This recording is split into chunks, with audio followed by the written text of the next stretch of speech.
नमस्कार, रेशूज किचनमध्ये आपल्या सर्वांचे खूप खूप मनापासून स्वागत। आज आपण कांद्यामध्ये रवा घालून अशी एक मस्त रेसिपी बनवणार आहोत की घरातील सर्वजण अगदी आवडीने मागून खातील। चला तर मग रेसिपीला सुरुवात करूया। तर त्यासाठी मी इथे एका चॉपिंग पॅडवर 3 कांदे घेतलेले आहेत। तर हे कांदे मीडियम साईजचे आहेत। यापेक्षा छोटे कांदे असतील तर आपण 4 कांदे सुद्धा वापरू शकतो। तर सर्वात आधी कांदे आपण अर्धे अर्धे चिरून घेऊयात। कांदे अर्धे अर्धे चिरून घेतल्यामुळे साल काढणं अगदी सोपं जातं। आता इथे सर्व कांदे अर्धे अर्धे चिरून झालेले आहेत। आता आपण सर्व कांद्यांची साल काढून घेऊयात। तर आता इथे बघू शकताय कांद्यावरती काळी शाई नाहीये। जर कांद्यावरती काळी शाई असेल तर कांदा स्वच्छ धुवून घ्यायचा। कांदा धुवून घेतल्यामुळे कांदा चिरताना डोळ्यातून पाणी सुद्धा येत नाही। तर आता इथे बघू शकताय एकाही कांद्यावरती तर काळी शाई नाही। आता यानंतर काय करायचं, कांद्याचा मुळाचा भाग आणि देठाचा भाग कापून टाकायचा। कांद्याच्या मुळाचा भाग कापताना पहा, कोणी कोणी काय करतं, मुळाचा पूर्ण आडवा भाग कापतात, पण असं न करता जसं आता व्हिडिओमध्ये दाखवलं तर आता मी ते पुन्हा एकदा दाखवते। तर हे पहा, एवढाच मुळाचा भाग काढून टाकला तर कांदा सुद्धा आपला वाया जात नाही। आता देठाचा भाग सुद्धा काढून टाकूया। यानंतर आता आपण हा कांदा चिरायला घेऊयात। तर चिरताना पहा, मुळाचा भाग काढून टाकल्यामुळे कांदा चिरतानाच एकदम सुट्टा सुट्टा तयार होतो। तर कांदा इथे जितका शक्य होईल तितका बारीक कापून घ्यायचा। तर आता इथे कांदा मी लांब लांब म्हणजे उभा उभा कापलेला आहे। आपल्याला हवं तसं आपण कांदा कापू शकतो, पण कांदा पातळच कापून घ्यायचा। आता इथे सर्व कांदे कापून झालेले आहेत। तर कांदा इथे हाताने थोडासा कुस्करून घ्यायचा, म्हणजे कापलेला कांदा एकदम सुट्टा सुट्टा तयार होतो। तर आता इथे सर्व कांदा पहा एकदम सुट्टा सुट्टा तयार झालेला आहे। आता यानंतर हा कांदा आपण एका भांड्यामध्ये काढून घेऊयात। तर बघू शकताय फक्त 3 मीडियम साईजचे कांदे घेतलेले होते आणि कांद्याचा मुळाचा भाग काढून टाकल्यामुळे कांदा असा मस्त मोकळा सुटसुटीत तयार झालेला आहे। आता यानंतर इथे 1 वाटी रवा घ्यायचा। तर रवा आपण जो शिरा उपमा करण्यासाठी जो वापरतात तोच रवा मी इथे घेतलेला आहे, किंवा आपण बारीक रवा सुद्धा इथे वापरू शकतो। तर रवा आता आपल्याला या कांद्यामध्ये टाकायचा आहे। तर इथे मी 1.5 वाटी रवा वापरलेला आहे। तर 3 मीडियम साईजच्या कांद्यासाठी मी इथे 1.5 वाटी रवा वापरलेला आहे। आता यानंतर रवा आपल्याला या कांद्यामध्ये चांगला मिक्स करून घ्यायचा आहे। तर कांद्याच्या पाण्यामुळे रवा थोडासा ओलसर होतो। तर सर्वात आधी फक्त रवा आपल्याला यामध्ये चांगला मिक्स करून घ्यायचा आहे, म्हणजे सुरुवातीला लगेचच यामध्ये आपल्याला पाणी नाही ओतायचं। तर आता कांदा चांगला यामध्ये मिक्स करून झाल्यानंतर ज्या वाटीने रवा घेतला होता त्याच वाटीने मी इथे 1.25 वाटी पाणी घेतलेलं आहे। आता हे पाणी थोडं थोडं ओतून यामध्ये मिक्स करून घ्यायचं आहे। पाणी एकदम सगळं नाही ओतायचं, नाहीतर पाण्याचा नीट अंदाज येत नाही। कारण इथेही आपल्याला बॅटर वगैरे बनवायचं नाही आणि खूप घट्ट सुद्धा बनवायचं नाही, म्हणून थोडं थोडं पाणी ओतूनच हे चांगलं मिक्स करून घ्यायचं आहे। तर आपल्याला हे एकदम कणकेसारखं सुद्धा मळायचं नाही किंवा बॅटर सुद्धा बनवायचं नाही। तर असं बनवायला यासाठी इथे किती पाणी लागेल हे मी तुम्हाला नंतर सांगेनच। तर आता बघू शकताय हे थोडंसं मिळून आलेलं आहे, पण मला थोडंसं घट्ट वाटतंय, तर अजून थोडं मी इथे पाणी ओतलेलं आहे। आता हे आपल्याला चांगलं यामध्ये मिक्स करून घेऊयात। तर आता इथे आपलं हे पीठ तयार झालेलं आहे आणि बघू शकताय हे अगदी कणकेसारखं घट्टसुद्धा नाही आहे आणि एकदम बॅटरसुद्धा आपण बनवलेलं नाही। तर आता इथे असं पीठ बनवण्यासाठी 1.25 वाटी पाणीमधलं जवळजवळ 3 ते 4 चमचे पाणी शिल्लक राहिलेलं आहे, म्हणजे अर्धे वाटीपेक्षा थोडंसं जास्त पाणी लागतं। तर आता यामध्ये रवा घातलेला आहे, तर यावरती झाकण ठेवून एक 5 मिनिटासाठी हे असंच बाजूला ठेवून देऊयात। तर आता एक 5 मिनिटं झालेली आहेत आणि आपण हे झाकण काढून पाहूया। तर बघू शकताय रवा इथे चांगला फुललेला आहे, म्हणजे रवा चांगला भिजलेला आहे।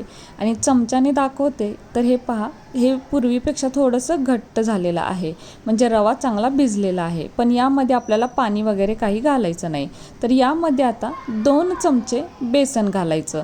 बेसन घातल्यामुळे ही रेसिपी अगदी छान खमंग अशी लागते। यानंतर 1 छोटा चमचा जिरे घालायचे। आता बेसन आहे म्हटल्यावर छोटा अर्धा चमचा हिंग सुद्धा घालायचा। यानंतर 2 ते 3 हिरव्या मिरच्या कापून घालायच्या। यानंतर अर्धा चमचा लाल तिखट सुद्धा घालूया। तर यामध्ये आपण अजून मीठ नाही घातलेलं, तर चवीनुसार म्हणजे अर्धा चमचा मीठ घालायचं। त्यानंतर छोटा पाव चमचा हळद सुद्धा घालायची व मूठभर बारीक चिरलेली कोथिंबीर पण घालायची। आता घातलेले सर्व साहित्य एकत्र चांगलं मिक्स करून घ्यायचं. तर मी ते चमचा वापरलेला आहे, आपण हाताने सुद्धा हे चांगलं मिक्स करून घेऊ शकतो. तर आपण इथे हिरव्या मिरच्या व लाल तिखट दोन्ही सुद्धा वापरलेलं आहे. आपल्याला हवं तर आपण फक्त हिरव्या मिरच्या किंवा फक्त लाल तिखट सुद्धा वापरू शकतो. तसेच यामध्ये थोडासा गरम मसाला घातला तर अजूनच टेस्टी होईल. त्याचप्रमाणे धनेपूड व जिरेपूड सुद्धा मिक्स केली तरीही चालेल. म्हणजेच आपल्या आवडीचा कोणताही मसाला आपण यामध्ये वापरू शकतो. तर आता इथे बघू शकता हे चांगलं एकत्र मिक्स करून घेतलेलं आहे. तर मिठामुळे अजून याला पाणी सुटतं व हे अगदी व्यवस्थित तयार होतं. यामध्ये आपल्याला अजून पाणी वापरण्याची गरज नाही. तर आता हे पीठ इथे तयार झालेलं आहे. यानंतर गॅसवर एक तवा ठेवायचा. तर मी ते पॅन वापरलेला आहे. आपण हवं तर चपाती किंवा भाकरीचा सुद्धा तवा इथे वापरू शकतो. तर आता पॅन थोडासा गरम झाल्यानंतर यामध्ये थोडंसं तेल ओतायचं. तर अगदी कमी तेलाचा वापर इथे करायचा आहे. अगदी पाव चमचासुद्धा तेल मी इथं वापरलेलं नाही. तर हे तेल आपल्याला इथे सगळीकडे पसरवून घ्यायचं आहे व तेल थोडं गरम झाल्यानंतर चमच्याने किंवा हाताने यामध्ये थोडंसं पीठ ठेवायचं व थोडंसं हे असं पसरवून घ्यायचं. तर आता मी इथे अजून थोडंसं पीठ घेते. म्हणजे 2 मोठे चमचे भरून पीठ घेतलेलं आहे व हाताला थोडंसं पाणी लावून हे पीठ हाताने थोडंसं पसरवून घ्यायचं. म्हणजे थोडंसं थापून घ्यायचं आणि हे पातळच आपल्याला बनवायचं आहे, खूप जाडसुद्धा बनवायचं नाही. तर बघू शकताय अशा पद्धतीने हे हाताने थापून घ्यायचं. हाताने जमत नसेल तर चमच्याने पसरवलं तरीही चालेल. तर हे पहा, हाताला पाणी लावल्यामुळे हाताला भाजतही नाही आणि पीठसुद्धा चांगलं पसरवलं जातं. म्हणजे हाताला पीठसुद्धा चिटकत नाही, अगदी व्यवस्थित असं थापलं जातं. तर बघू शकताय अगदी पातळ असं मी थापून घेतलेलं आहे. आता गॅसची फ्लेम लो टू मीडियममध्ये ठेवायची व यावरती झाकण ठेवून फक्त मिनिट ते 1.5 मिनिटासाठी हे असंच ठेवून द्यायचं. तर आता 1 मिनिटभरानंतर हे झाकण काढून आपण पाहूया. तर बघू शकताय वाव, छान असं हे वाफवलं गेलेलं आहे. आता काय करायचं, यावरती पुन्हा थोडंसं तेल सोडायचं. तर अगदी थोडंसं तेल सोडायचं आहे.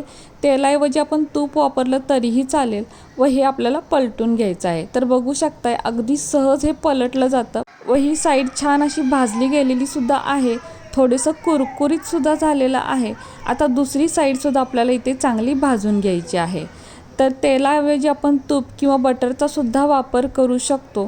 आणि बघू शकताय काय मस्त असं हे थालीपीठ तयार झालेलं आहे.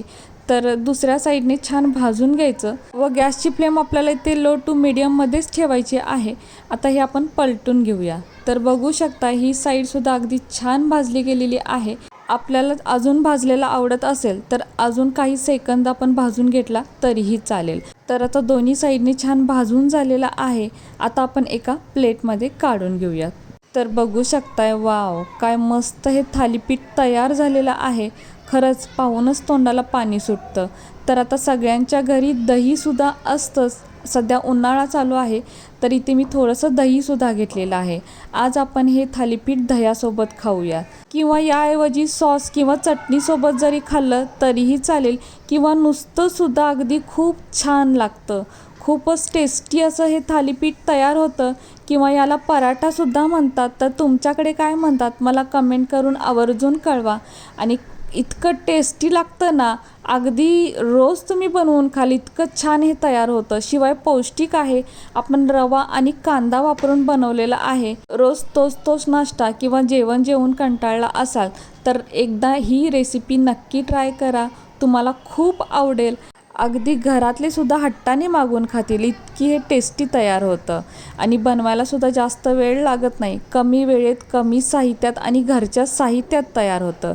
तर कशी वाटली तुम्हाला ही आजची रेसिपी जर तुम्हाला आवडली असेल तर आपल्या माणसांसोबत नक्कीच शेअर करा. आणि हो, व्हिडिओ जर तुम्हाला आवडला असेल तर प्लीज आपल्या या व्हिडिओला एक लाईक नक्कीच करा. नवीन असाल तर चॅनलला सबस्क्राईब करा, सोबत बेल आयकॉन प्रेस करा. म्हणजेच मी बनवलेले असेच नवनवीन रेसिपी सर्वात आधी तुम्हाला मिळतील.